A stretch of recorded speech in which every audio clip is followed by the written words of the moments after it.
Here in Toronto, several hotels throughout the city are now readjusting their bookings. The 2026 FIFA World Cup is less than 2 months away. Seattle's hotels are hoping for an influx of people from around the world. All right, it's bad enough that Canada gets a louder cheer than Trump at stadiums across the United States. Oh, Canada, our home and native.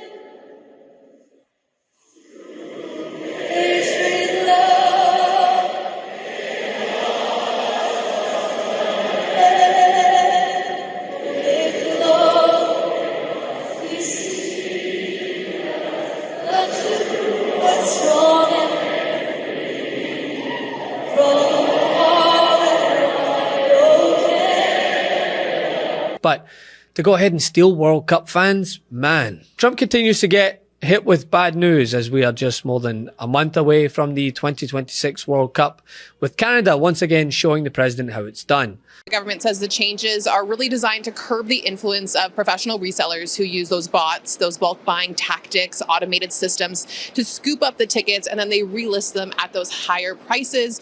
We talked to people here in Toronto to see what they thought about this, and here's what they had to say. That's good news because I feel like a lot of fans miss out on opportunities because of that, and just prices being unaffordable. So I think that would have benefit. They're too expensive. I can't afford to go to any concerts right now. I'm not really considering buying tickets at this point because the prices are too high, first of all, set by the artists or by the sports teams.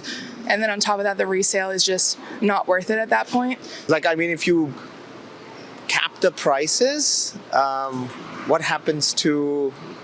I don't know, would there be longer lineups, or would it make the tickets more affordable for everyone? I don't really know what the ultimate impact would be. According to a report in Travel and Tour World, they are stating that Canada is emerging as a major tourism winner from the 2026 World Cup, as global travelers rethink North American travel plans and look for smoother, safer, less politically chaotic options. I mean, chaotic? What's chaotic about this? I don't understand how President Trump can continue to do favors to Vladimir Putin. He just let a Russian oligarch go through this blockade. Putin met with the foreign minister of Iran. Diplomatically speaking, he meets with heads of state. He doesn't meet with foreign ministers. He chose to have that meeting. I mean, these are countries that are helping each other. And it's time, I think, for President Trump and his administration to understand that basic fact. Because right now, he makes him look weak. He makes him look like a fool. It's not like more than 120 civil society groups, including the American Civil Liberties Union, have issued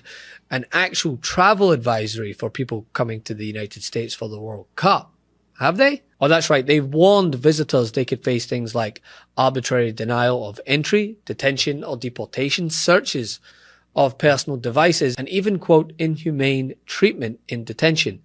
Yeah, that is not exactly a welcome mat. It's something you usually hear before traveling to a conflict zone, not the so-called leading country of the free world. In sport, in just a few weeks, the United States and Canada will be among those to welcome the world as hosts of the FIFA World Cup. So in one sense, Mr. President, as heads of state, we are joint hosts. We call this game, by the way, football, Mr. President. And I can only say, as the head of state of 5 competing countries, I will be watching the matches closely and with great enthusiasm. After all, we always like favourable odds. But here's another area that people haven't been discussing as much. An area in which Canada appears to be leading the way again, and that is in accessibility. While the question for many traveling to the US is not just, is this safe? They're also asking, why the hell is this so expensive? Not to mention, this is the first host nation that will be charging people to enter fan zones. But if you're in New York, Mamdani's got you covered. And NPR is reporting that one of the central problems ahead of the tournament is affordability, with World Cup ticket prices soaring. Tickets that were supposed to make this a global people's event are now pricing out the exact people who make the World Cup what it is. Not the corporate guests, not luxury suite clients, but fans. And the Associated Press have reported that just over a month before kickoff, tickets for most group stage matches were still available on FIFA's website, but many were sitting at extraordinary prices. For the US opener against Paraguay in LA, some tickets reached nearly $4,100. If you look at semi-final premium seats, they're listed as high as $11,000. And this is largely down to the resale market, right? This is where things go from expensive to just absurd. Reports show that some final tickets on FIFA's resale platform are being listed for extreme resale prices, with FIFA taking commission from the resale transactions. But while the US president is out here cozying up to the FIFA president thanks to the made-up prize that he gifted him, you know, to help distract from the whole price gouging, travel warnings and uncertainty, etc.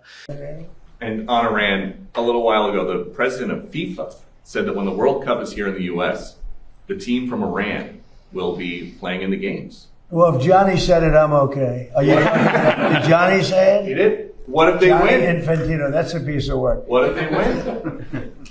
Well, if they win, we'll have to worry about that. That's not. I'm going to have to worry about that one. But look, you know what? Let him play well. Johnny's fantastic. You know, he's a friend of mine, and he talked about it. I said, you do whatever you want. You can have them. You don't have to have them.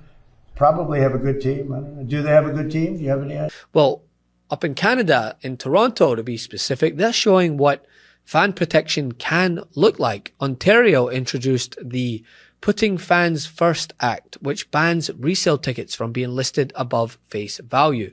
And because of that law, FIFA has been forced to remove resale tickets for Toronto matches from its official resale marketplace. So Toronto is now the only one of the 16 host cities without tickets available on FIFA's official resale marketplace, because relisted tickets in Ontario must be sold at face value. Now, Live Nation Entertainment, they reached back to us. They own Ticketmaster Canada. And in a statement, they said that Live Nation Entertainment, they are supporting the Ontario government's commitment to protecting fans by capping the resale price of concert tickets. And they're in favor of measures that promote fair, transparent ticketing and curb exploitative resale practices. So that was a statement from Live Nation Entertainment saying that they are supporting the Ontario government's role in this. Now, we also heard from Ontario NDP Shadow Attorney General Kristen Wong-Tam, and here's what Kristen had to say.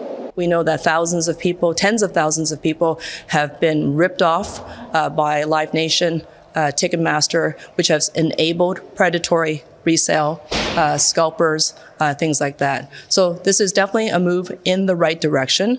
It doesn't help those Taylor Swift fans who got ripped off in October 2024. We've seen, during the Blue Jays playoff series, a lot of individuals taking advantage of the secondary market and charging individuals exorbitant prices.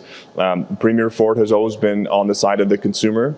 Now, there are some questions about what this would look like when it comes to buying tickets, what that would mean for pricing, fair games, and how many tickets would be released. Experts that we spoke to say there are some downsides. Here's what one expert had to say.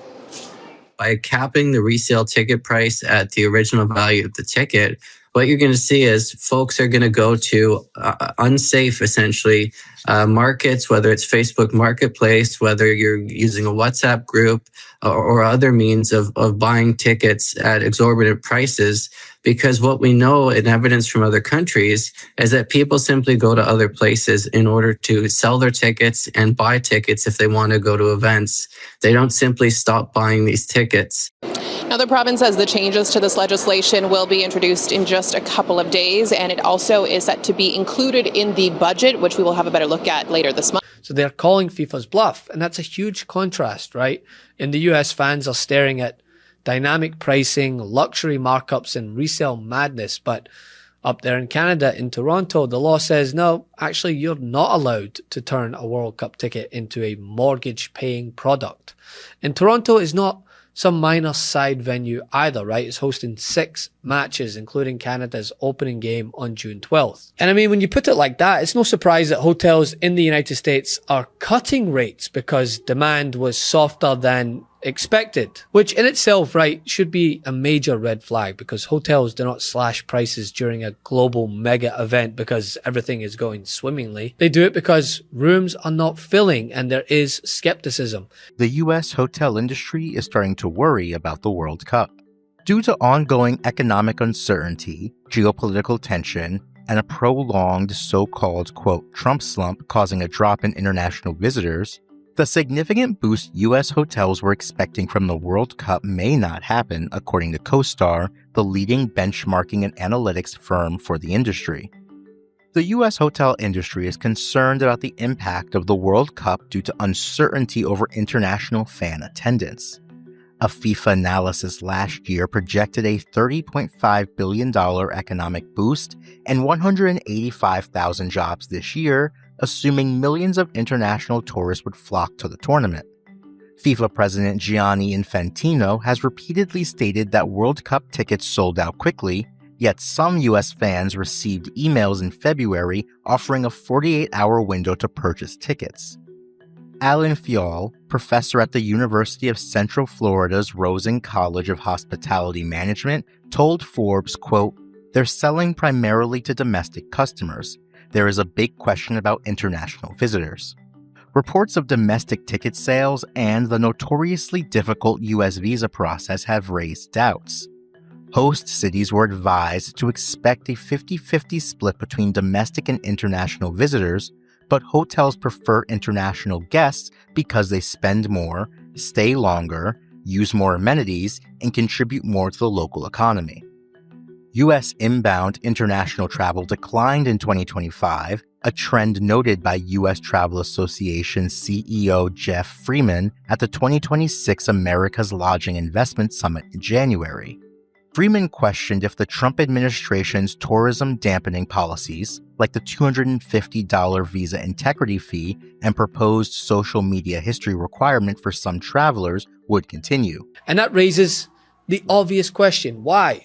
Well, many are pointing to the Trump effect. I am very concerned that because of statements made by the president and actions taken by the Trump administration, that we're going to be discouraging soccer fans from coming to games here, and that our communities will lose the economic benefits of that gain, or that they will be diminished. The report that was released in March of 2025 projected that international tourism in the United States would increase 6.5% in 2025 and another 10% in 2026. And that did not happen in 2025, did it?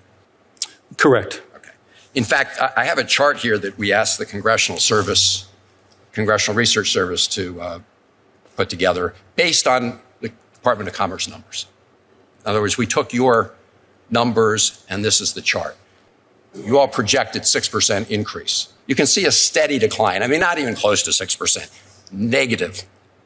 And obviously, the World Cup is still going to come to America, but there is a possibility that it will not arrive the way that Trump hoped. Not as a celebration of American strength, not as proof that the world wants to come here because it's the hottest ticket on earth, but as a reminder that even the biggest sporting event on earth can be damaged by bad politics, bad planning, bad leaders, in a country that increasingly feels less like a host and more like an obstacle course. Thanks for watching. Be sure to add the MeidasTouch podcast on Apple Podcasts, Spotify, or wherever you get your podcasts for new updates every single day.